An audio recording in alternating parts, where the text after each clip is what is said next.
Welcome to Maximizing the Use of Google Classroom. Thank you for joining in today. So I'm going to start with going up to this button right here. If you follow my cursor, this is the gear button. This is where all the settings live. So kind of giving you a lay of the land. If you see 3 horizontal lines, that means it's a menu. If you see these 3 vertical dots, that means that you can do something or edit that post or that section. Anytime you see a gear, that lets you know that it's getting into the settings. So we're going to take a quick look at the settings for this. So looking at the general settings right here, a couple things to keep in mind. For the stream, you can have students post and comment, or you could just put down here if you just want it to be a place where you want to post announcements, you can check it that way. It really depends on what you want to do and what your, I guess, classroom culture is. So classwork on the stream, I tend to do condensed notifications, and it just simplifies things, because I found the more things there are on the stream, the more jumbled it gets, because again, with that stream function, it's the newest post goes on top. So it's basically kind of like a news feed almost. So I'm going to keep that as condensed. And then the important one, especially right now, is to make sure that in your classrooms you have these Guardian summaries toggled on. And what this does is this allows or sets up emails to parents. And those emails, what it gives is, I'll just click on that. Basically, it gives an updated summary of missing work, upcoming work, class activity. And it's up to the parent whether or not, or what kind of update they want. So I get a daily one for Jack and Nora, and that just gives me, again, the missing work, the upcoming work, the class activity. It doesn't give parents access to your Google Classroom as a student or anything. It just kind of gives them a window into what it looks like. So looking at this stream again, you can see how things on here are just basically posted by the order of when you post them. So the newest ones go on top, the older ones go to the bottom. So not very organized at all. Now, if we go into the classwork section of this is where you can become, incredibly organized. And really, these updates of Google Classroom are really meant to transform this into a learning management system.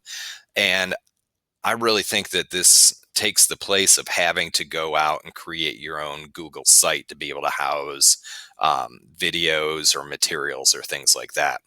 So in the past with Google Classrooms, again, just like in the stream, everything would be in the order that you posted it. Okay, there would be no rhyme or reason other than that, and really no organization.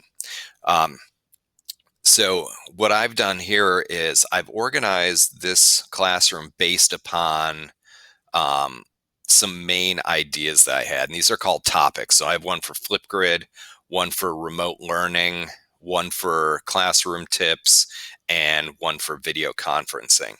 And this is something that, depending on how you want to organize your own classroom, you could do it based on units, based on essential questions, based on SOLs, whatever way that you think fits best for your style and for your course.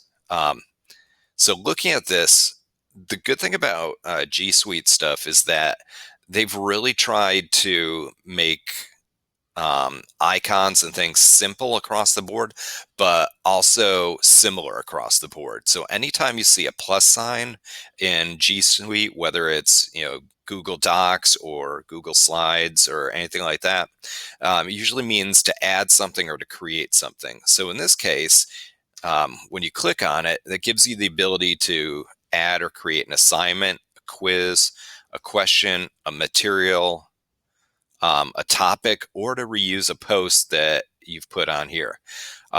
So we're going to start with creating a topic. And again, these topics are just kind of like the headings that you would use to organize stuff. So I'm going to click on that, and this gives me the ability to name it. So I'm going to name it class discussion, because this will give me something to be able to point to in a little while. So again, with everything else that happens in Google Classroom, um, you can, whatever you post goes at the top. So if you're looking down here and looking at your classroom, this may not be the order that you want things. So I really want remote learning to be up higher. I want that to be the first thing that comes up. So I'm going to go to these three dots, the snowman dots right here, and I'm going to click on it and click on move up until I get to that to the top. Okay. Um, and so you can do that with anything in here, whether it is a topic or whether it is one of these materials that you posted. What I'm going to do right now is show you how to put a material into one of these things. So again, it kind of makes that document repository right there and actually transforms this into a Google site rather than um, just a classroom. So I'm going to go to material right in that create button, and I'm going to click on it. And again, very similar things. It allows you to give it a title. It allows you to give it a description. It allows you to add things and even create like a document right here. So I do have something that I want to post. So I'm going to go into my bookmarks. And I already know that I want to post this Edpuzzle one. So I'm going to grab that link up there because I need that URL right there. So I need a title, so onto that add button and then click on link. And as you can see, you can add in a bunch of different things, a document from your drive, a link, a file, a YouTube video. But right now it's a link. So I'm going to go in there and I'm going to click Control V to paste that link and add it. So what I have right now is I have this material and it's a link to a blog. And if I go over here, you notice it says topic. So I'm going to press this down arrow. And what that down arrow does is now every single topic I have over here that I've already created, I have access to. But let's say I have this and I don't really feel like it goes in any of these. I can create a new one right from here. Okay, so it gives you that ability right there. But I do want it in remote learning, so I'm going to stick it down in there. And what's really cool is that you can click on this button right here. And let's say you have this, you have groups of students and you have one that, a group that you want to give a certain material to. So you can click on this down arrow and you can set up different students for those materials to go to. So it can be to all students or it could be just to a few or a certain percentage. It really depends on, again, what you want to do with it. And you do have some options to post right here. You can schedule it, you can save it. So I'm just going to post it straight up.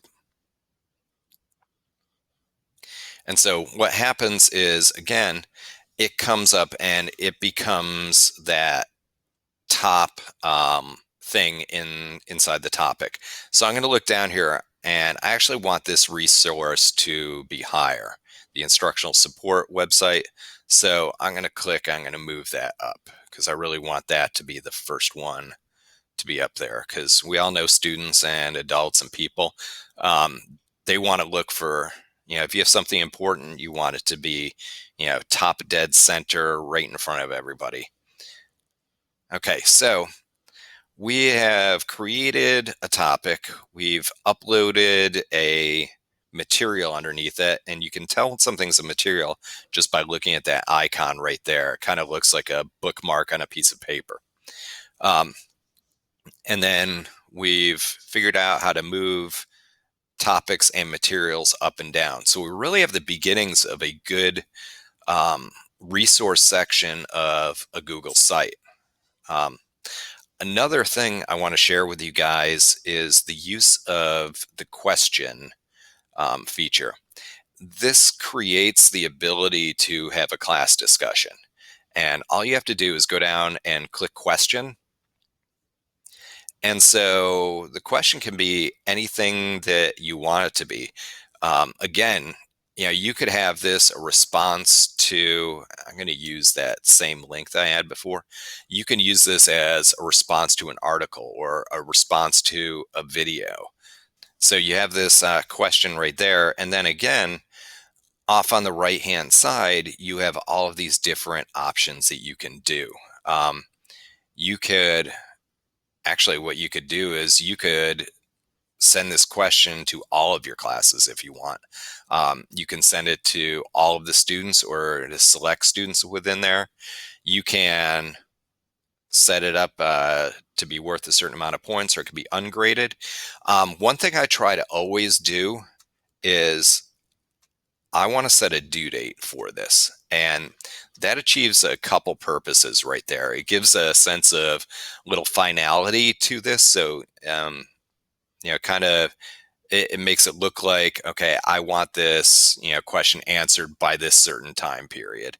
Um, Plus, what it also does is once you post this, it creates a calendar event on your Google Calendar, but also on all of your students' Google calendars. So anything that you can apply a due date to, I would recommend doing that because of that simple fact of those calendar dates. And that's really helpful for all students, but especially students that struggle with executive functioning. The last thing I want to do is I want to stick that into a topic. Okay, so I'm going to stick it right into remote learning. Now, the really cool thing about this question feature is that um, once you post this question, students can't see other students' answers until they answer. Okay, so if I was to pose a question to all of you guys, none of you guys would see that answer or any other students' answers until you answered the question. And I think that's a really good thing that Google did, because now you can rely on the fact that students aren't going to be reading other students' posts and creating answers based on what other students in the class said. Now, once they do answer the question, they do have visibility over everybody else's answer. So what I would consider doing is leaving this one unchecked. Um, because what you've done here by unchecking this or not checking it is that students can't edit their answers. So after they have looked at their friends' answers or other classmates' answers, they can't go back and change their answers based on what other people have said. Now, if you want that discussion between things and allow students to respond to other students' answers, you want to leave that checked. Okay. The interesting thing with these questions is if you click this drop down arrow, you can schedule questions. So if you want a new question to pop up, like let's say every Wednesday, you can set up 6 or 7 questions and schedule them so that um, today this question pops up. Next Wednesday, question number 2 pops up. So you can, start looking at that and setting that up so you have those that automatically drop, at a certain date or time. So I'll click on that. And again, you can schedule it by clicking then. So we'll click that and then you can decide on a time. However, I'm going to go through and I'm just going to ask that question because I want to show you a couple things right now. So looking at this, I've dropped this question. And again, you can kind of see the difference in terms of icons right here. The question obviously has a question mark. Now, I just realized that I dropped this into the wrong topic. So I don't really want it there. I actually want it. I'm going to go into edit, I actually want it in my class discussions. You can easily edit where you're putting it and how you do that. Now, looking up here on your Google Classroom, you as a teacher, this Google Calendar right here, this is a shortcut to your personal Google Calendar.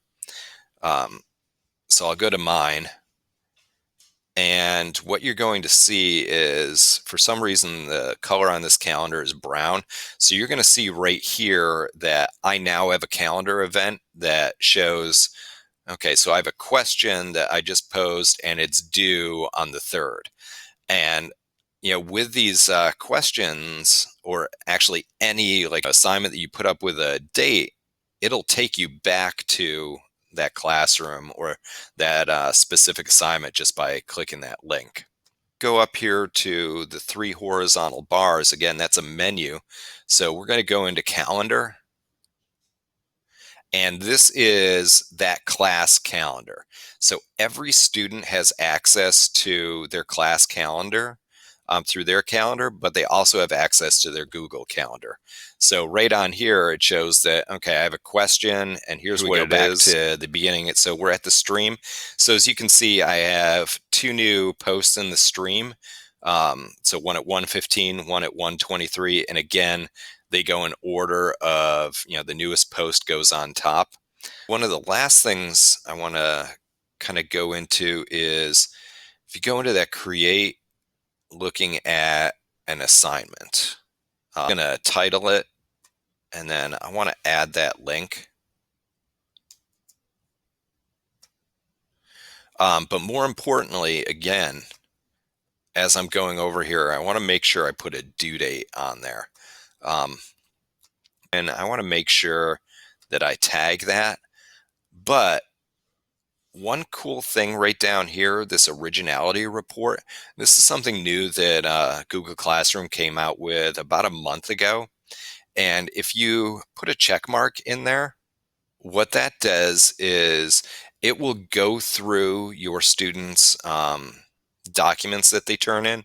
And I want to make sure that I make a copy for each student. So with that Originality Report, what Google will do is it will, using algorithms, it will go through that student work and create a report on originality. And it'll be a percentage.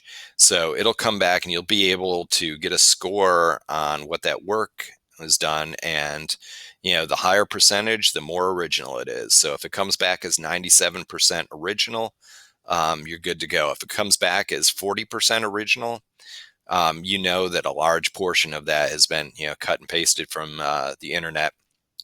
And it'll also document what portions of that were copied from the internet. So again, a good thing to check mark. And again, you saw when I brought that up, it only allows you to create so many per class. So you kind of have to be a little judicious with those and really kind of look at which ones are more or most important to, ensure that originality with that.